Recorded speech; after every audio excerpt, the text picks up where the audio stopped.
Innal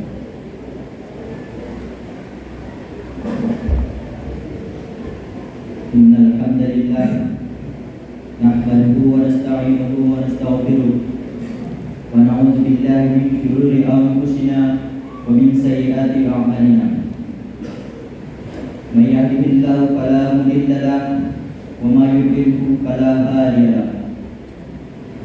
Asyhadu an la ilaha illallah wahdahu la syarika lahu wa asyhadu anna Muhammadan 'abduhu wa rasuluh.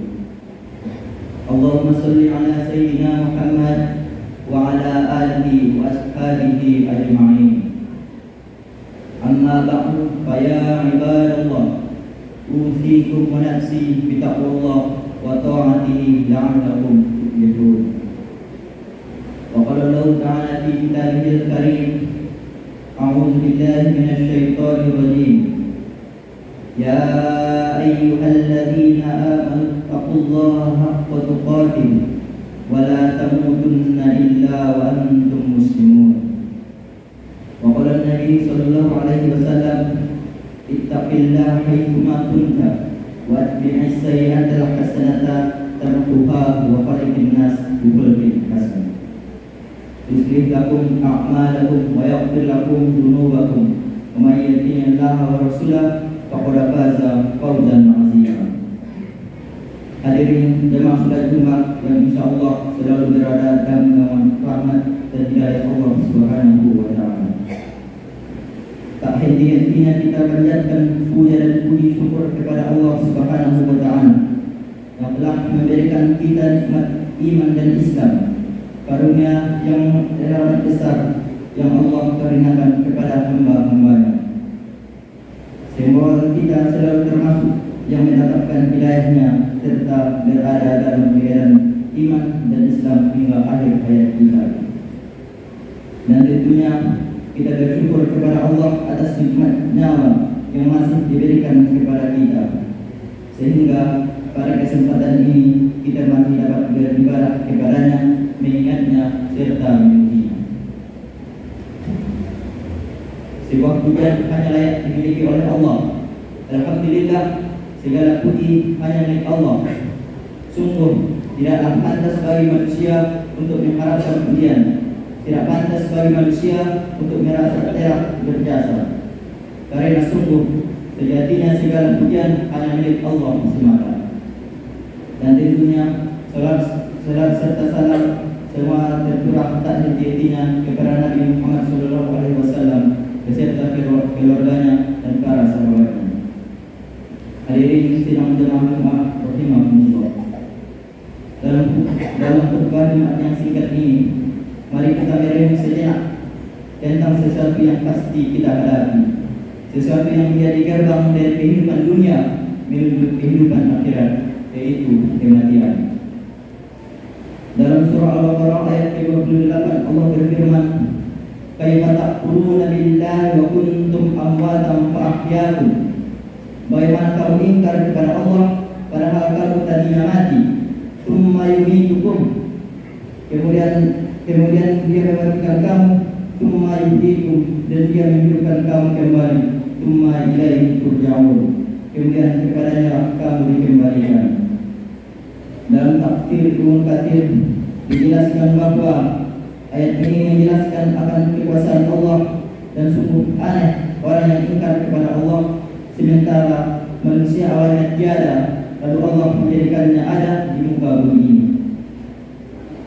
Ayat ini juga menunjukkan bahwa kita semua pasti akan mati, dan kita semua pasti akan dibangkitkan kembali setelah kematian itu. Jemaah salat Jumat yang dirahmati Allah Subhanahu wa taala.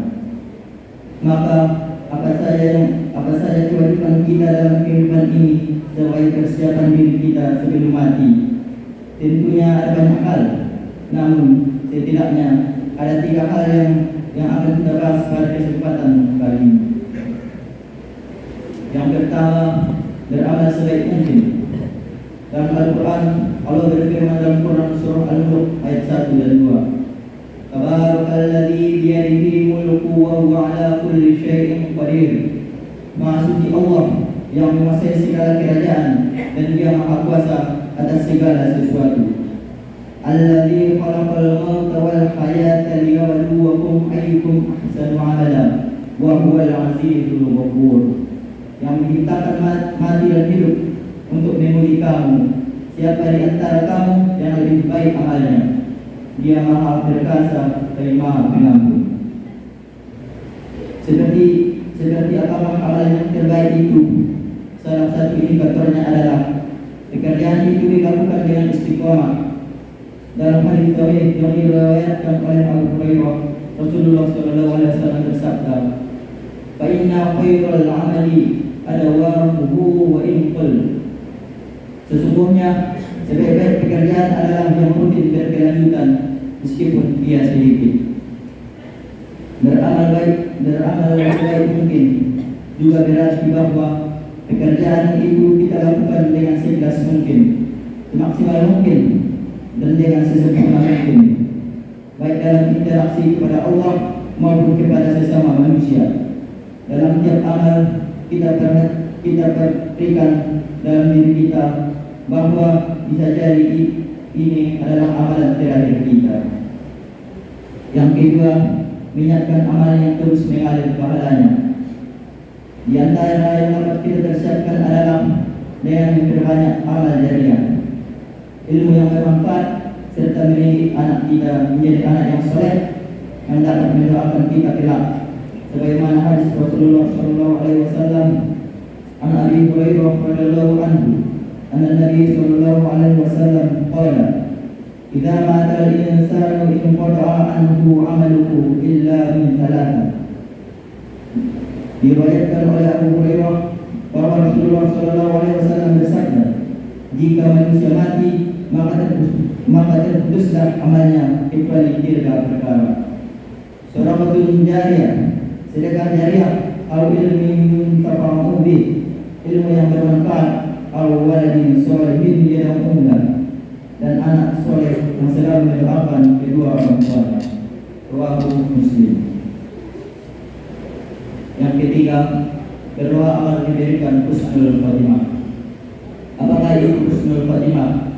Di antara tanda utama husnul khatimah ialah apabila ia mengucap kalimat la ilaha illallah di akhir hayatnya. Dalam sebuah hadis sahih yang diriwayatkan oleh Abu Daud, Rasulullah SAW bersabda, "Man kana akhiru kalamihi la ilaha illallah dakhala jannah." Barang siapa yang akhir perkataannya adalah la ilaha illallah, maka ia akan masuk surga. Selain berusaha dengan segenap amal untuk mencapai husnul khatimah, kita juga harus berdoa agar Allah memberikan kita keistimewaan ini. Salah satu doa untuk meminta husnul khatimah adalah sebagaimana yang diajarkan oleh Nabi Yusuf yang terekam dalam surah Yusuf ayat 11. Fatirus samawati wal ard, anta waliyyi fid dunya wal akhirah, tawaffani musliman wa alhiqni bis sholihin. Wahai Tuhan pencipta langit dan bumi, anta waliyyi fid dunya wal akhirah, engkaulah pelindungku di dunia dan di akhirat. Tawaffani musliman wa alhiqni bis sholihin. Wafatkanlah aku dalam keadaan muslim dan gabungkanlah aku dengan orang-orang yang soleh. Barakallahu li wa lakum fil Qur'anil azim wa nafa'ani wa iyyakum bima fihi min al-ayati wa dhikril hakim wa taqabbal minni wa minkum tilawatahu innahu huwal ghafurur rahim.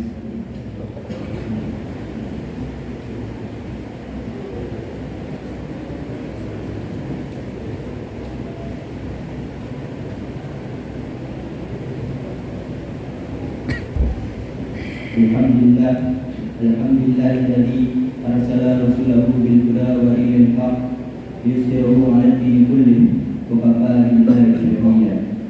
Asyhadu an la ilaha illallah wahdahu la syarika lah wa asyhadu anna Muhammadan 'abduhu wa rasuluh. Allahumma shalli 'ala sayyidina Muhammad wa 'ala alihi wa ashabihi ajma'in.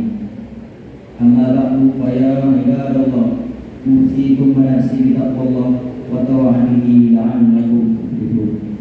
Wa qala Allah ta'ala fi kitabil karim, a'udzu billahi minasyaitonir rajim. يا أيها الذين آمنوا اتقوا الله حق تقاته ولا تموتن إلا وأنتم مسلمون. وقال آية أخرى إن الله وملائكته يصلون على النبي يا أيها الذين آمنوا صلوا عليه وسلموا تسليما. اللهم صل على سيدنا محمد وعلى آل سيدنا محمد كما صليت على سيدنا إبراهيم وعلى آل سيدنا إبراهيم وبارك على سيدنا محمد وعلى آل سيدنا محمد كما باركت على سيدنا إبراهيم وعلى آل سيدنا إبراهيم في العالمين إنك حميد مجيد. اللهم اغفر للمسلمين والمسلمات والمؤمنين والمؤمنات الأحياء منهم والأموات إنك سميع قريب مجيب الدعوات ويا قاضي الحاجات. اللهم أرنا الحق حقا وارزقنا اتباعه وأرنا الباطل باطلا وارزقنا اجتنابه. ربنا هب لنا من أزواجنا وذريتنا قرة أعين واجعلنا للمتقين إماما. ربنا آتنا في الدنيا حسنة وفي الآخرة حسنة وقنا عذاب النار. عباد الله إن الله يأمر بالعدل والإحسان وإيتاء ذي القربى وينهى عن الفحشاء والمنكر والبغي يعظكم لعلكم تذكرون. واذكروا الله العظيم يذكركم